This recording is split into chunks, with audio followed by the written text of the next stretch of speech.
Shalom, shalom, shalom, peuple de Dieu. Chers frères, chères sœurs, ce que le Seigneur m'a mis à cœur ce matin, la possession n'est pas le salut. Je répète, la possession n'est pas le salut.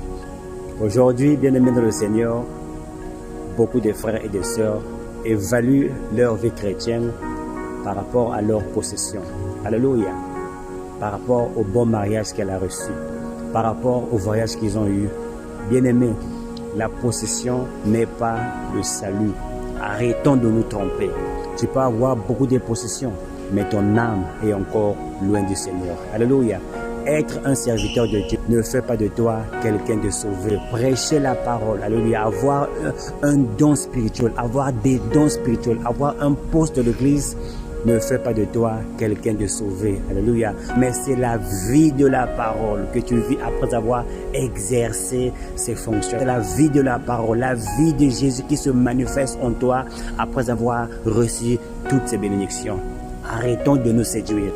Lorsque Dieu vient dans ta vie, il te change. Quelle est la qualité de la vie que tu mènes? Lorsque tu as fini de prêcher la parole, quelle est la vie que tu mènes? Après avoir parlé en langue, après avoir prophétisé, Dieu peut te bénir matériellement. Si tu mènes une vie mondaine, tu dois te repentir. Si la vie de Christ n'est pas en toi, tu dois te repentir et mettre ta vie en ordre avec le Seigneur Jésus-Christ. Alléluia.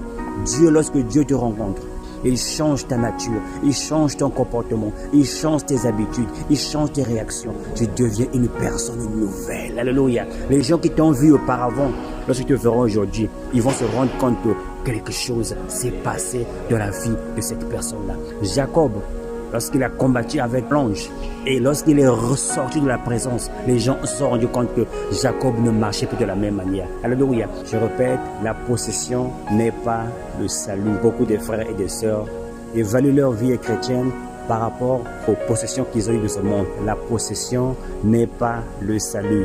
Avoir des dons spirituels, avoir un poste de l'église ne fait pas de toi quelqu'un de sauvé. Alléluia. Si la vie de la parole n'est pas en toi, bien-aimé, tu dois te repentir et mettre ta vie en ordre avec le Seigneur Jésus-Christ. Si cette vidéo a été une bénédiction pour vous, ne la gardez pas pour vous. Partagez-la autour de vous. Cela pourra bénir une vie.